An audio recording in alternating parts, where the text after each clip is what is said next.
मतलब कि सियासत और नैतिकता की दुहाई के बीच झूल रहा बिहार का महागठबंधन अब उस मोड़ पर पहुंच चुका है जहां न तो नीतीश पीछे हटने को तैयार है और न लालू झुकने को।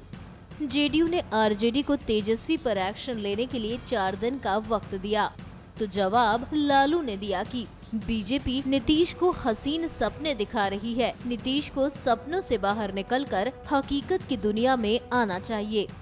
लालू ने साफ साफ कहा कि तेजस्वी के इस्तीफे का तो सवाल ही पैदा नहीं होता। लालू की तरफ से रूखा जवाब मिला तो जेडीयू के तेवर तल्ख होने थे और हो भी गए हैं। जेडीयू ने भी लालू को उन्हीं के अंदाज में धमकाते हुए कहा है कि जल्दी तेजस्वी के इस्तीफे पर फैसला कर ले। आज जेडीयू नेता नीरज कुमार ने कहा, आरजेडी के नेताओं और विधायकों जैसे शहाबुद्दीन और राजवल्लभ यादव सहित अन्य नेताओं पर जेडीयू ने जो स्टैंड लिया उस पर सबने नीतीश की सराहना की, लेकिन जब बात तेजस्वी यादव पर आई है तो अब नीतीश कुमार का फैसला गलत लग रहा है। आरजेडी तेजस्वी से जल्द इस्तीफा ले, इसके अलावा कोई चारा नहीं। यानी अब बिहार महागठबंधन उस मोड़ पर आ पहुंचा है जहां जेडीयू और आरजेडी दोनों पार्टियों के मुखिया एक दूसरे की गठबंधन के साथ जुड़े रहने की मजबूरियां जानते हैं और उन मजबूरियों का फायदा उठाने में उन्हें कोई गुरेज भी नहीं।